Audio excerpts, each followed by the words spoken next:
عليكم ورحمة الله وبركاته. الله يسعد لي صباحكم مساكم بالخير وكل عام وانتم بخير بمناسبة رمضان ويعيدوا عليكم وعلينا بالأمن والأمان والسلام والإسلام، ويا رب الله يتقبل منا منكم يقدرنا على صيامه قيام ليله. هلا رجعت لكم بأكلة من أكلات رمضان المعروفة والسهلة كتير، ما بدها شيء، هي برك بجبنة والسبانخ. فعنا نحن أنا جبت من السوق باف بيستري، هي عجينة مرقة جاهزة من السوق، بتاخدوها بتكون بالفريزر، بنطلعها من الفريزر لشي حوالي نص ساعة. بدنا جبنة بيضاء مالحة، بدنا جبنة تشيدر تشيز أو أي جبنة تانية، مازاريلا أو كذا. بدكم جبنة كريمة، بدكم سبانخ، أنا دول غسلتهم عصرتهم منيح منيح منيح حتى صفيتهم من المية. بدنا بصل أخضر، أنا هذا جبته من الجنينة قسمته تازة والأحلى منه. بدكم بيضة خفقناها.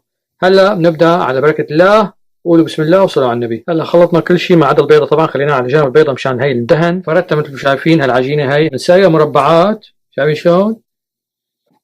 وهيك كمان مربعات. نحن حنساويها ولا مسطرة، بنساوي مربع، شايفين شلون؟ بنحشيه شوية من الجبنة والسبانخ اللي الحشوة بالنص، شايفين شلون؟ وبنسكر عليها مثل مثلث. وهلا بنحطه بالصينية تبع الفرن. هلا بالشوكة بتعملوه هيك على الكنارات، بتسكروها، إلا بيعطيها موديل حلو.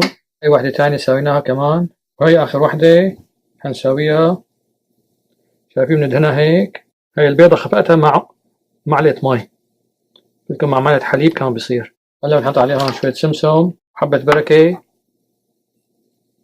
طلعناهم بعد 15 دقيقة من الفرن على 400 فرنهايت، يعني حوالي 200 210 مئوية. ما أحلاهم، شايفين ما أحلاهم ريحة بتاخذها. هلا بنحطهم صحن تقديم، وعلى الإفطار بناكلهم وبناكل أصابعنا وراهون. وكل عام وانتم بخير مثل ما قلت لكم، وإن شاء الله ينعاد عليكم وعلينا بالصحة والعافية. قولوا آمين. ولا تنسونا من الشير واللايك والسبسكرايب والدعاء، والسلام عليكم ورحمة الله وبركاته.